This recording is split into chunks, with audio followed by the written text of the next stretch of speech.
Well, this could potentially be interesting. We'll have to see how it works out here. House committee passes bill to audit the Fed.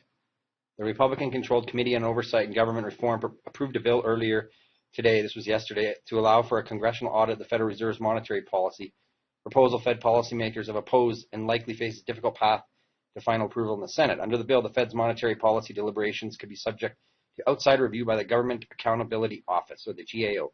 While similar bills have garnered some support from Democrats in the past, they uniformly spoke against the current proposal during a meeting of the House of Representatives, suggesting the current iteration would face stronger resistance from an increasingly polarized environment in D.C.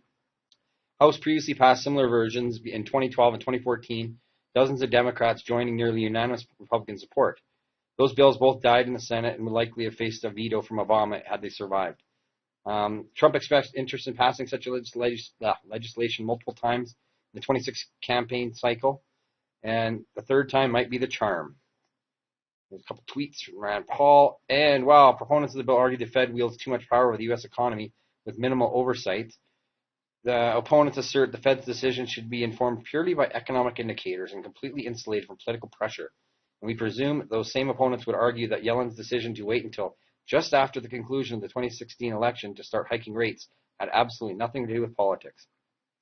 Proponents of the measure argue the Fed is too powerful and lacks sufficient oversight in its rate decisions. Fed officials from Yellen down and other critics warn that a policy that could subject the Fed to undue political pressure and discourage it from taking unpopular steps for the good of the overall economy. We should not in any way hinder their independence, a Rep. Carolyn Maloney, New York Democrat, said about Fed policymakers who say they could come under political pressure to avoid making unpopular decisions, such as raising interest rates to slow growth and control inflation. The next step of the bill would be a floor vote by the entire House where Republicans hold a solid majority, followed by a Senate vote that would be much more difficult given Republicans' narrow lead. So we'll have to see how this goes. So this is interesting. Out at the Fed. All right, everyone, please let me know what you think. Please like, comment, share, subscribe, and thanks for watching. Take care. God bless. Thank you.